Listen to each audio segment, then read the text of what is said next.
So in a podcast that we did last week, Mm, I mentioned that Andrew Bridgen, he's an MP in the British Parliament, in the mm, English Parliament, rather in Westminster. He suggested that within the next 6 months, there's going to be a major conflict involving Russia and the rest of the yeah. world, basically. Yes. Uh, and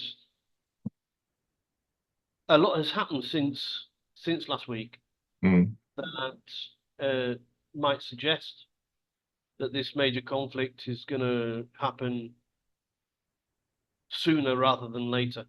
mhm. So let me. I was scouring the articles as I Yeah. do, as is my Yes. wont, Yes. and I came across these little gems to bolster what I'm suggesting. So we we st we kick off with the White House, which Mm, seems to be the major warmonger on this planet. And the national security spokesman, John Kirby, mm. he said that Biden does not want to trigger an all-out war with Russia. Now, John Kirby, I don't know if you know who John Kirby is, but he's a guy is a little humble, sort of timid sort of guy Mm. nervous sort of guy when he speaks, Yes. and it's almost like a good cop, bad cop, and he's playing the good cop. Right. Right. Okay. So he says that Biden does not want to trigger an all-out war Mm, with Russia. Now, many would say that this declaration of internal politics in the US,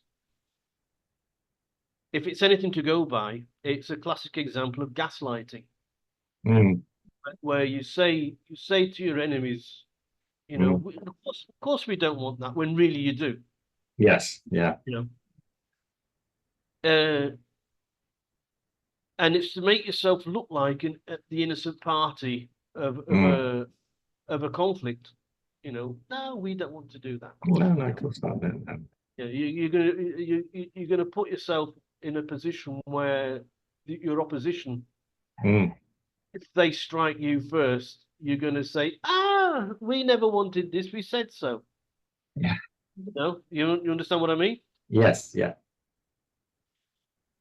So only days before this, that Kirby said this, Mm, uh,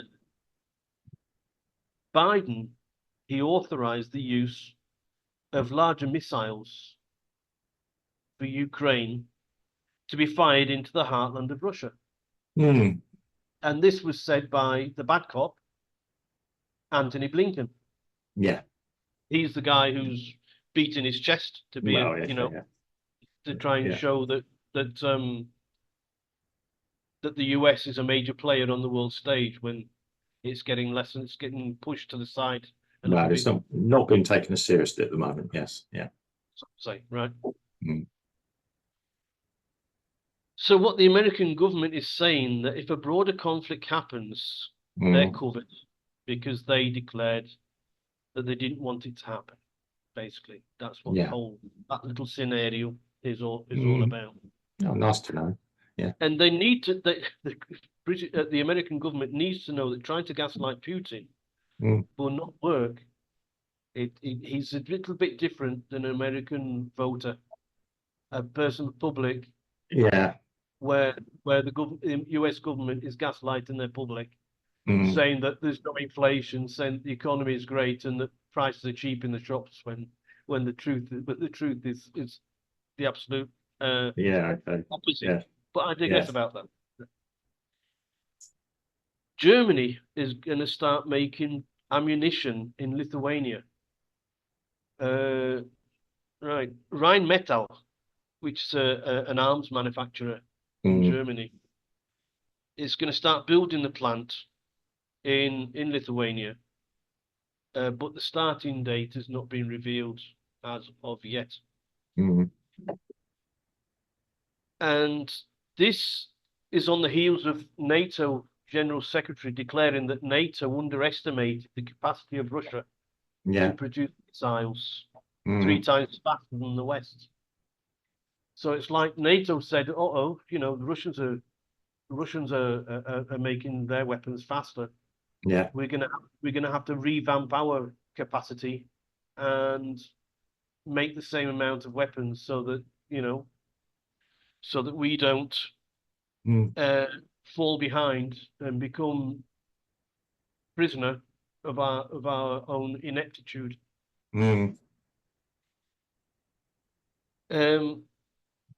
Now, this Rheinmetall, which is this German arms manufacturer, has been in Lithuania since 2022. Yeah. It was acting as a maintenance hub for German tanks donated to Ukraine, and so they're now looking to expand and cater for the demand of the conflict, they said. Yeah. So, you know, they're saying, you know, oh, Ukraine is using a lot of weapons. Let's make them and give them to Ukraine. Also, Germany is going to house 5,000 soldiers permanently in Lithuania. Less than 12 miles from the Belarus border, which Belarus is like an ally of Russia. Yeah, you can see the move there. Yeah. In its latest move, NATO is preparing land corridors across Europe so that American troops can pass through the countries quickly without hindrance. We saw the almost like a sketch from Monty Python of the British paratroopers parachuting into France today, and in this field with 3 tables, and immigration officers wanted to stamp the passports. Yeah, okay. Well, you know, I was expecting John Cleese to pop up or Eric Idle to say, you know, talk about the Spanish Inquisition again. Okay, you're lost at that to you. Yeah, it's ironic. Procedure. But anyway, NATO are making these land corridors available. Yeah.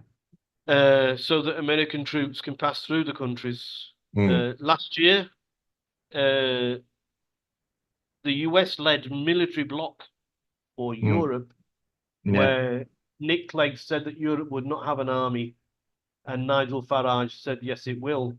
And yes, it does, apparently. Agreed to keep 300,000 personnel on the ready for a conflict with. So all the different military people in the Europe are ramping up their efforts to have 300,000 soldiers ready at any time for a conflict with Russia. So NATO's working on the free movement for military personnel at ports where they would arrive and be likely targets for Russian attacks. So the primary routes would be via Rotterdam, where the Americans be. Yeah. So basically, what NATO is saying is that they're going to free up the ports of entry, so that, you know, because Russia is going to be blowing up Rotterdam port if the Americans start sending the troops in. There are also alternative corridors will be running through Italy, Greece, and Turkey. Right. Slovenia, Croatia, Bulgaria, and Romania. Right. Okay. And Russia has stated that escalations would trigger a nuclear option from Russia. Well, so far, what Russia are doing is, if the US send more HIMARS to Ukraine, that can have a longer range, that they're going to send some of their longer range missiles to adversaries of the US. So, for example, like Cuba, and well, we know what happened when the Russians wanted to put nuclear missiles on Cuba. yeah, again, that was a bit of Yeah. nonsense as well being played out there. Yes, yeah, I know. Right, but they're Yeah. going to be Russia are going to send, Mm, because the truth of the matter is, it isn't Russia against the world. no. It's Russia against the US Yeah. and their allies. Mm. You'll find that half the world is actually on the side of Russia. Well, Winter on the side has a leaning that way. Yes. Yeah. That's right. That's right. Yeah. But So whatever reasons. Yeah. there we have it. It seems like all this talk is compressing. The plans are being made so that Right. when the shit hits the fan, everybody are gonna It's are gonna ready. be fighting. Yeah, Yeah, and it's it's fine. just so aggressive. It's so aggressive that it's Mm. like that little boil that you Right. squeeze and you squeeze and you squeeze and you squeeze, and eventually it's going to pop. Okay. Yeah. And Yeah. that's why I think that a major conflict is going to happen sooner rather than later, Yeah. Okay. It's because been talked. everybody's squeezing. Yeah. I mean, right. Let's be honest. Since the end of the World War II, and even through the four, as it were, again the Cold War, there was always preparations for some sort of conflict or engagement with Russia. And anyone who's been in the military over the past 60 years will tell you that. Yeah, it's always how will we fight the Russians, and that's basically what everyone trained for, fighting in the European war, major war. Nobody ever mentioned China, from what I can tell. Yeah, now to say that these plans are new, I think is wrong as well. I think these plans have always been They are. bubbling. No. Well, they've been published. Yeah, they've been right.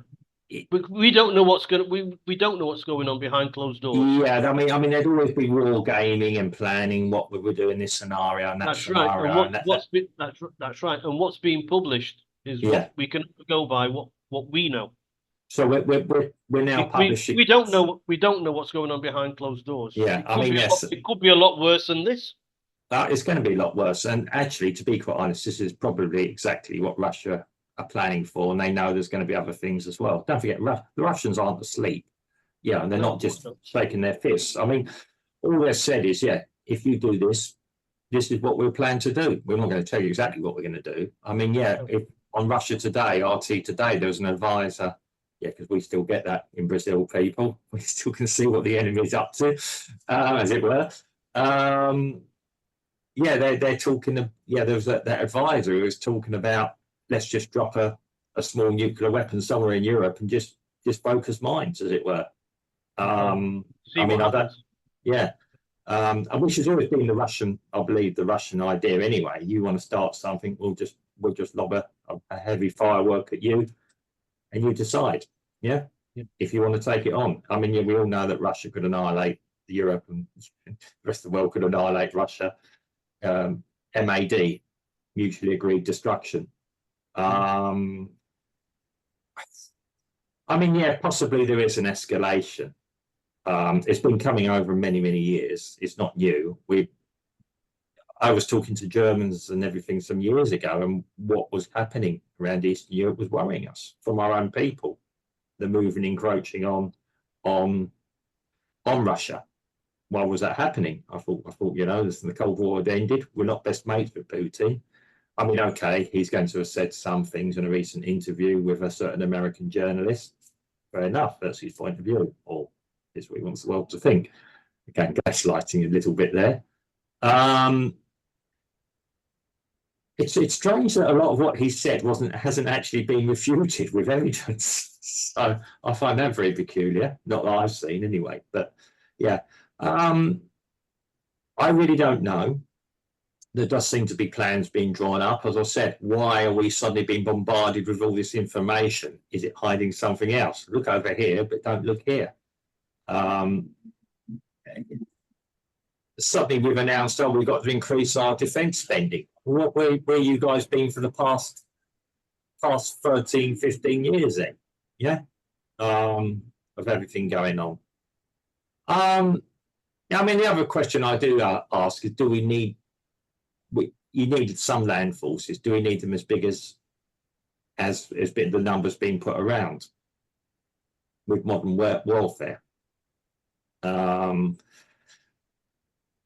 all honesty, yeah, the US is probably still more advanced than Russia and possibly China. I'll say the US. I mean, there's the British have a big R&D, and the French do R&D weapons manufacturing industry and research and development as well. So, yeah, Ukraine was a test ground for things. They probably haven't released everything they've got in Ukraine. They're not going to give the Ukrainians things to say that. Some sophisticated equipment has probably been involved that would take a lot of training to do. I don't know how some Ukrainians pushing on a button and making it all work, which is what I said the other week, which is what we said a couple of weeks last week. It is a very, very tense time. We all know that. I know people across Europe are worried. There could be things happening in the elections coming up this week, and across individual countries that may do a little bit to de-escalate it. Although it does seem that a lot of people are singing from that same hymn sheet, regardless of which side side they're on. Yeah. On that subject, you know, they're different in other things like the environment and things like that. Yeah. But when it comes to the conflict between the Ukraine and Russia, there are some countries that are saying, you know, don't give Ukraine any more money. You know, they've had enough. Well, there are some rumors flying around that the US is going to have a war with Russia before the general election in the US, so that Biden can declare a war emergency, and it won't won't have an election. Complete power grab. Yeah. That's a very cynical view for anyone wanting power that much. It's not been. It's been done before. Yep. Yes, of course. The likes of you and I, Mark, don't matter. Of course we don't. We're dispensable. Yeah, that's right. Yeah, the Brazilians do. Yeah. They don't worry about us. No. I mean, you and I are sitting down in the southern hemisphere, grabbing our popcorn, just eating and wondering what's happening. Yeah. This is a very long movie, you know. At that point, you know things are grave when I'm wearing a metal hat. Oh yeah. People in the UK across Europe get digging your Anderson shelters now. You know. Yeah. I dare say somebody will market some sort of thing on eBay or something. You can buy not eBay or sponsors this podcast, by the way. Some sort of thing to proof your shelter against radiation. Yeah, which won't work. Well, anyway, as this is the second week I've covered the Ukraine conflict in Russia, unless something really big happens, I'm not going to mention it for another couple of weeks. And you know, let's move on. Let's suck it and see what happens.